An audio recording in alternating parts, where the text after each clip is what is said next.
Hello good morning everyone. एक बार फिर से आप सभी का सुपरटेट संकल्प में स्वागत है। हर हर महादेव। तो आइए आगाज करते हैं अपने आज के सेशन की ओर कि आज कौन कौन से इम्पोर्टेंट न्यूज 15 जुलाई के जो हैं वो हम कवर करेंगे आज के सेशन में। आपके एग्ज़ाम के लिए जो भी इम्पोर्टेंट न्यूज़ है वो लेकर के आए हैं। तो साथियों, तारीख हो चुकी है 16 जुलाई और 16 जुलाई से संबंधित जो भी करंट अफेयर्स हैं वो आप सभी के लिए लेकर के आए हैं। तो जो भी नए साथी सुपरटेट संकल्प में जुड़े हुए हैं वो चैनल को सब्सक्राइब करते हुए सभी साथी वीडियो को लाइक करें, जिससे हमारा मनोबल बढ़ता है और आपके लिए हम ऐसे ही न्यूज लाते रहते हैं। तो चलिए स्टार्ट करते हैं। आज की पहली खबर दी गई है, शासन एवं प्रशासन से संबंधित है। दिया गया है सेंट्रल विस्टा प्रोजेक्ट का नाम परिवर्तन किया गया हाल ही में। नया नाम क्या रखा गया है? सेंट्रल विस्टा एरिया का नाम बदलकर कर्तव्य भवन एरिया रखा गया है। अब देखते हैं इसकी पृष्ठभूमि। सेंट्रल विस्टा प्रोजेक्ट 2019 में शुरू हुआ था और 2028 तक पूरा होगा। टाटा ग्रुप को ये टेंडर मिला हुआ था। 2021 में संसद की नई बिल्डिंग बनी जिसका नाम संविधान सदन है। पुरानी बिल्डिंग योगिनी टेम्पल मध्य प्रदेश से प्रेरित थी। अब देखिए साथियों, ये आप देख रहे हैं, ये राष्ट्रपति भवन दिया गया है चित्र में और ये नई संसद भवन दी गई है जिसका नाम है संविधान सदन। और ये जो कर्तव्य पथ, पहले राजपथ इसका नाम था, अब इसका नाम हो गया कर्तव्य पथ। इसी के साथ अब देखें approval, ministry of urban housing द्वारा इसकी अप्रूवल मिला है। मंत्री कौन है? मनोहर लाल खट्टर हैं। अगला है, एक कहाँ पर है? रायसेना हिल्स दिल्ली, यही राष्ट्रपति भवन के बगल में स्थित है। अब देखते हैं कुछ अन्य शहरों के नाम उत्तर प्रदेश के बीच किए, जैसे जलालाबाद का हाल ही में नाम परिवर्तित किया गया परशुरामपुरी, उत्तर प्रदेश। बदरसा अयोध्या, ये भारत नगर नया नाम हो गया है, ये भी उत्तर प्रदेश का है। अगला है औरंगाबाद, इसका नाम छत्रपति संभाजी नगर और ये महाराष्ट्र से है। अगला है उस्मानाबाद का धाराशिव रखा गया है, ये भी महाराष्ट्र का है। तो साथियों, आज की अगली न्यूज है पर्यावरण से संबंधित है। 12 साल बाद भारतीय विशाल उड़ने वाली गिलहरी मिली। तो साथियों, इसका नाम है इंडियन जॉइंट फ्लाइंग स्क्वायरल। वैज्ञानिक नाम पेटायूरिस्टा फिलिपींसिस, ये इसका वैज्ञानिक नाम है। कहाँ मिली है? Uttarakhand Jim Corbett national park के पास में मिली है। कितने साल बाद? 12 साल के अंतराल पर अब देखी गई। विशेषता क्या है? नॉकटर्नल है, निशाचर है, हर्बीवोरस है और उड़ने के लिए शरीर पर मेम्ब्रेन पेटागियम होता है। बैट की तरह नहीं उड़ती है, ग्लाइड करती है, आगे तैरती है। तो ये आप लोग देख सकते हैं, ये गिलहरी का चित्र दिया गया है। ये ग्लाइड करती है, ये जो मेम्ब्रेन है इससे ये उड़ सकती है। अगला है आयुसेन स्टेटस में इसका लीस्ट कंसर्न की श्रेणी में रखा गया है। अन्य स्थान पर कहाँ पाई जाती है? अरुणाचल प्रदेश के नामदफा नेशनल पार्क में भी ये पाई जाती है। अब बात कर लेते हैं साथियों जिम कॉर्बेट नेशनल पार्क की। तो ये कहाँ स्थित है? 1936 में बना, भारत का सबसे पुराना नेशनल पार्क है। 1973 में प्रोजेक्ट टाइगर शुरू हुआ। रामगंगा नदी के किनारे स्थित है। इसका पुराना नाम क्या था? Heli national park. नया नाम रामगंगा नेशनल पार्क प्रस्तावित है। Jim Corbett national park Uttarakhand, ये आप मैप में भी देख सकते हैं। साथियों, अगली न्यूज़ है आज की, गुजरात के गिर में ग्रे हॉर्नबिल देखी गई है। साथियों, इस समय इस टाइप के कई क्वेश्चन आ रहे हैं जहाँ पर कोई नई पक्षियों की प्रजातियाँ देखने को या जीवों की नई प्रजातियाँ मिल रही हैं। बर्ड है इंडियन ग्रे हॉर्नबिल, जिसे चिलो टूट भी कहते हैं। कहाँ मिली? गुजरात के गिर नेशनल पार्क में 6 दशक बाद देखी गई है। IUCN के स्टेटस में लिस्ट कंसर्न में ये भी रखी गई है। खासियत क्या है इसकी? एशियाटिक लायन के लिए प्रसिद्ध है। बन्नी ग्रासलैंड, गिरनार हिल्स और हिरन नदी पर गिर है। यहाँ चीते भी री इंट्रोड्यूस किए जा रहे हैं, अर्थात वहाँ पर चीतों को रखने का स्थान जो भी है वहाँ पर चीते रखे जा रहे हैं, शुरुआत हुई है। अन्य हॉर्नबिल क्या है? केरल, अरुणाचल प्रदेश और नागालैंड में है। इसी में बात कर लेते हैं, नागालैंड में हॉर्नबिल फेस्टिवल 1 से 10 दिसंबर तक मनाया जाता है। ये आप देख सकते हैं, बन्नी ग्रासलैंड, गिरनार हिल्स और हिरन नदी यहीं से निकलती हैं। अगला है कैंपा की 7वीं गवर्निंग बॉडी मीटिंग अभी संपन्न हुई। पुराना नाम क्या है कैंपा का? Compensatory afforestation fund management and planning authority. कहाँ पर? कोयम्बटूर, तमिलनाडु में ये संपन्न हुई। अध्यक्षता किसने की? पर्यावरण मंत्री भूपेंद्र यादव द्वारा अध्यक्षता की गई। कानून 2016 में एक्ट आया और 2018 में लागू हुआ। फंड का बंटवारा कैसे होगा? 90% राज्यों का हिस्सा होगा, 10% केंद्र हिस्सा देगा। लक्ष्य क्या है? 15,000 फॉरेस्ट को कवर करना है। लागत क्या आएगी इसकी? 3,000 करोड़ रुपए लागत आएगी और लक्ष्य 2031 तक रखा गया है। नए प्रोजेक्ट क्या? वाइल्ड लाइफ प्रोटेक्शन के तहत डॉल्फिन, इंडियन राइनो और वाइल्ड वाटर बफेलो के संरक्षण पर भी चर्चा हो रही है। अगली न्यूज है साथियों, अंतर्राष्ट्रीय समसामयिकी नेपाल से संबंधित है। नेपाल में जनजी प्रोटेस्ट फिर से प्रारंभ हो गया है। कारण क्या है? सरकार की नई पॉलिसीज और अतिक्रमण हटाओ अभियान के तहत बुलडोजर एक्शन हुआ, लेकिन सरकार ने क्या किया कि पुनर्वास की कोई योजना सरकार ने बनाई नहीं। जिसको आप हटा रहे हैं उसको पुनर्वास भी तो चाहिए, अगर अवैध है या जो भी है उसको नोटिस दीजिए।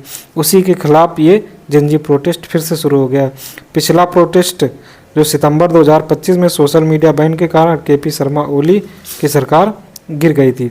अंतरिम पीएम सुशीला कार्की बनी थी। इसके बाद वर्तमान पीएम बालन शाह हैं जो एक रैपर हैं, जनजी द्वारा समर्थित है। जनजी डिमांड क्या है? शिक्षा, रोजगार, इंफ्रास्ट्रक्चर, भूखमरी खत्म करो, ये जनजी की डिमांड है। अब बात कर लेते हैं नेपाल के बारे में। ये एक लैंड लॉक्ड कंट्री है। लैंड लॉक्ड कंट्री वो होती हैं जिसके चारों तरफ कोई ना कोई देश या भूमि होती है, मतलब वहाँ पर समुद्र नहीं होता है। कैपिटल क्या है? काठमांडू है। सीमा इसकी भारत से लगती है। भारत में उत्तर प्रदेश, बिहार, पश्चिम बंगाल, सिक्किम, उत्तराखंड से लगती है और उधर चीन से लगती है। माउंट एवरेस्ट नेपाल में स्थित है। भारत और नेपाल का एक संयुक्त सैन्याभ्यास होता है जिसे सूर्य किरण कहा जाता है। ये आप मैप में देख सकते हैं कौन कौन से देश हैं। इसी के साथ लिपुलेख और काला पानी और काली नदी का विवाद भी भारत के मध्य है। साथियों अगली न्यूज है विज्ञान एवं तकनीक से संबंधित है। नेशनल क्वांटम मिशन, ये बहुत ही इम्पोर्टेंट क्वेश्चन बन जाता है। लॉन्च किया गया 2023 में, वैधता है 2031 तक। उद्देश्य क्या है? क्वांटम कंप्यूटर बनाना। क्वांटम कंप्यूटर क्या काम कर सकता है? ये 2.5 घंटे का काम 20 सेकंड में कर सकता है। एक ऊपर देखें क्वांटम कंप्यूटर है क्या? यह एक अत्याधुनिक कंप्यूटर है जो क्वांटम मैकेनिक्स के सिद्धांतों पर काम करता है और बहुत तेज गति से जटिल समस्याओं को हल करता है। इसी के साथ कंपनियां कौन सी हैं? IBM और BITS द्वारा विकास किया जा रहा है। निवेश कितना? 6,000 करोड़ का निवेश किया जा रहा है। प्रोसेसर इस पे 120 क्यूबिट का लगा हुआ है। अभी जो हम लोग नॉर्मल यूज करते हैं वो बिट पर यूज करते हैं, ये क्यूबिट पर होगा। यूनिट क्या होगी? नॉर्मल यूनिट जो होती है वो बिट होती है 0 या 1, और क्वांटम कंप्यूटर ये क्यूबिट 0,1 और सुपर पोजीशन पर हो सकती है। पहला राज्य आंध्र प्रदेश ने क्वांटम पॉलिसी बनाने में पहला स्थान है। UN 2025 को क्वांटम विज्ञान का वर्ष UN ने घोषित किया हुआ है। अब बात करते हैं बिट। देखिए बिट 0 या 1 नॉर्मल कंप्यूटर की यूनिट होती है, जबकि सुपर कंप्यूटर क्वांटम कंप्यूटर की जो क्यूबिट होती है ये 0,1 और दोनों के सुपर पोजीशन में हो सकता है। ये देखो दिया गया 2.5 घंटे का गणना कार्य जो है वो क्वांटम कंप्यूटर 20 सेकंड में कर सकता है, इतनी तेज काम करता है। साथियों अगली न्यूज़ है, तो एक बार फिर से आप सभी जो भी चैनल पर नए हैं चैनल को सब्सक्राइब कर लें और वीडियो को लाइक कर दें। चलिए अगली न्यूज़ कवर करते हैं। इंटरनेशनल फिजिक्स ओलंपियाड 2026 आयोजन कहाँ हुआ? बोगोटा कोलंबिया में इसका आयोजन किया गया। तारीख 4 से 12 जुलाई के मध्य। परिणाम क्या हुआ? भारत इसमें टॉप पर रहा। भारत, चीन, रूस, साउथ कोरिया। भारत के 5 मेडल हैं जिसमें कनिष्क, रितेश, ऋषित और श्रेष्ठ और सविता इन 5 ने पदक जीते। कुल देश इसमें 87 देश शामिल हुए थे। ये इम्पोर्टेंट क्वेश्चन बन जाता है साथियों इसको। अगला है 9 नंबर, लॉर्ड्स पर भारतीय महिला टीम की ऐतिहासिक जीत। विरोधी कौन थी? इंग्लैंड के साथ मैच हुआ था। 270 रनों से जीत भारत ने भारत की वोमेन्स टीम ने दर्ज की। महत्व 142 साल बाद लॉर्ड्स पर पहली टेस्ट जीत हुई है। लॉर्ड्स को क्या कहते हैं? मक्का ऑफ क्रिकेट कहा जाता है। रिकॉर्ड, यासिका पहली महिला सेंचुरी 113 रन बनाया, एक रिकॉर्ड बना। क्रांति पहली महिला है जो 5 विकेट यहाँ पर लिए। कप्तान हरमनप्रीत कौर कप्तान है और नोट 40 साल बाद इंग्लैंड को हराया है। ये साथियों लॉर्ड्स को मक्का ऑफ क्रिकेट कहा जाता है। अगली न्यूज है, चेन्नई सुपर किंग्स के नए हेड कोच राहुल द्रविड़ को नियुक्त किया गया है।